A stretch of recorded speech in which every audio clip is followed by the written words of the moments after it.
Salut, salut! Alors, toujours dans ma visite dans le Tarn, quelque part, dans les montagnes, ou pas, là, je suis allée à la rencontre d'un mec assez sympathique.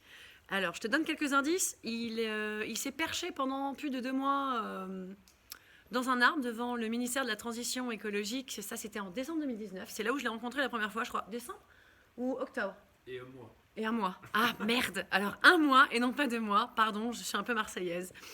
Et donc, en gros, cette personne-là, que tu viens d'entendre, il est aussi réputé pour vraiment prendre la défense du cœur des arbres. Alors, si tu n'as toujours pas deviné qui c'est, je te le présente, Monsieur Thomas Braille. Salut. Et alors, toi, ta vision de l'autonomie alimentaire, dis-moi, c'est quoi ta vision? Qu'est-ce que ça inclut En fait, moi je me suis mis un petit peu tard à tout ça, mais quand je m'y suis mis à fond. En fait, tout simplement, nos grands-parents avaient ce modèle-là il n'y a pas si longtemps, hein, il y a à peu près entre 80 et 100 ans, nos grands-parents cultivaient encore la terre. Et Moi ouais. j'ai souvenir quand j'étais petit chez mes grands-parents, on allait le matin très tôt au potager, récolter les tomates, ramasser les haricots, récolter les pommes de terre. Et puis à un moment donné, je pense que quand on arrive à un certain âge, qu'on commence à avoir des enfants, on prend conscience qu'en fait se nourrir soi-même, c'est quand même une chose super intéressante. Et surtout, ce qui est dommage aujourd'hui, c'est qu'on est rentré dans un modèle économique où on fait 5 journées en gros de travail par semaine. On travaille comme des fous, on ne voit pas du tout grandir nos enfants en plus de ça, et tout l'argent qu'on gagne, on va le dépenser le samedi matin dans les grandes surfaces, acheter des produits qui sont pas bons. Et du coup, moi je me suis dit, je vais travailler, j'ai beaucoup de boulot, voilà, parce que j'aime mon travail, mais là j'ai réduit en fait un petit peu mon travail je suis pas très gourmand et très consommateur, donc moi l'argent, voilà, j'en ai pas beaucoup besoin. Et du coup, cet argent que j'économise, enfin ce temps que je ne travaille pas, je le passe du coup à faire mes potagers. Et en fait, plutôt que d'aller gaspiller mon argent dans les grandes surfaces, je me fais moi-même mes légumes. Et je pense qu'il faut arriver vers ce modèle économique-là, ce modèle du coup de nourriture qui est assez intéressant, quoi. Question très importante. Donc ça, c'est cool, on a parlé des choses économiques, mais là, pour le coup, moi, ma question, c'est surtout, est-ce que tu arrives à kiffer de ce que tu fais? Est-ce que c'est quelque chose qui te nourrit intérieurement? Mais après, moi, vous savez, le problème, c'est que j'ai plein d'amis et mes amis, c'est les plantes. Donc voilà, je parle à mes plantes, je vois comment elles vont. Ça marche pas tout seul. Donc voilà, moi, les plantes, je leur parle, j'ai une communication avec elles qui est, voilà, elles ne me répondent pas, je vous rassure. En tout cas, je sais qu'il y a un truc qui se passe. Pareil avec les arbres. Je pense que quand on aura compris ça, qu'on aura compris que le végétal, il est là pour nous aider et non pas pour nous embêter, eh bien, on aura fait un grand pas, quoi.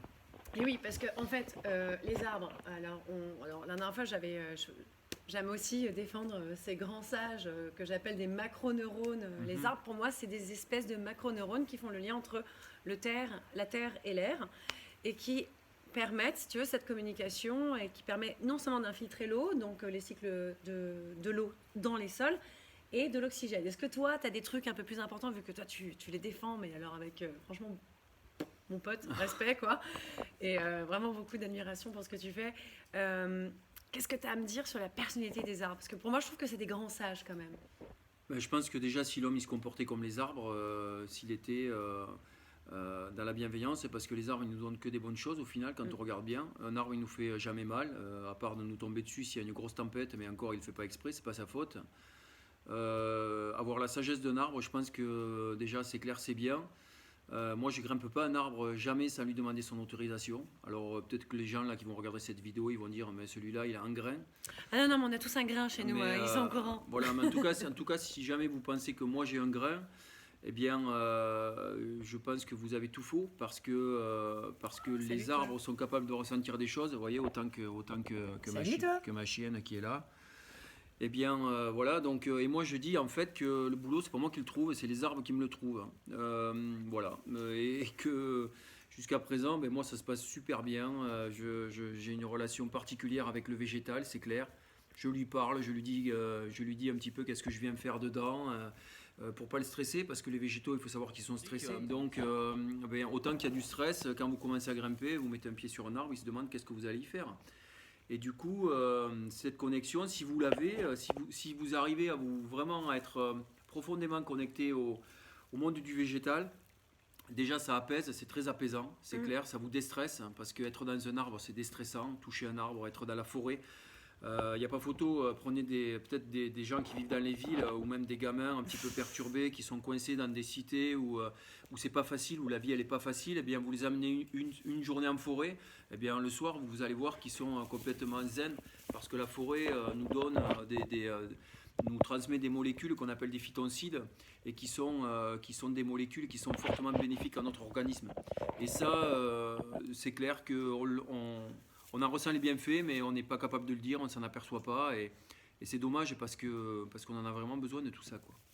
Ah, ça, j'étais pas au courant de ces phytoncides, mais ça, c'est plutôt de la boulette. Je savais que les arbres étaient communistes, j'avais fait une petite vidéo marquée les arbres, les arbres ils sont communistes. Alors, qu'est-ce qu'un arbre communiste? C'est-à-dire qu'en fait, leur système.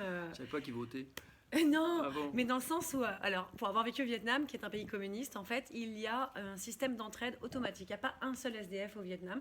Et donc, ce que j'avais remarqué, c'est que dans les systèmes forestiers, les arbres s'entraident. Quand il y en a un qui galère, qui n'arrive pas à puiser ses nutriments, eh bien, le système mycorhizien, rhizosphérique, Oui. ils vont s'entraider. Donc, il y en a Bien un sûr. et donc, c'est pour ça que je dis qu'ils sont communistes, parce Ouais. qu'ils sont tous là en train de s'aider. Ils ne sont pas dans la compétition capitaliste. Exactement. Moi, je fais un petit truc politique Ouais. parce que j'aime bien picoter. Non, mais c'est ça, oui, ça, mais de toute façon, ça a été prouvé.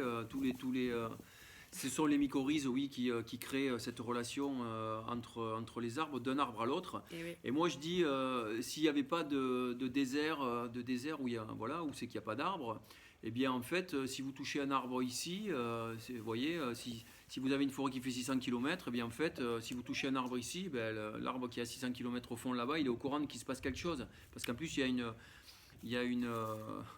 alors là, si tu commences, il y a une relation, en fait, il communique avec un gaz aussi. Donc, je vous dis, si vous abattez un arbre ici, l'arbre qui est à 600 km, si la forêt est connectée, qu'il n'y a pas de coupure entre ces arbres-là, mais l'arbre au fond, là-bas, il est au courant qu'il y a un arbre qui est en train de se faire abattre. C'est le fameux Wi-Fi dont je parlais Exactement. dans la Terre. Exactement. Et notamment, il y a des études qui ont été faites aussi, qui sont en train d'être mises en place, notamment pour les tsunamis.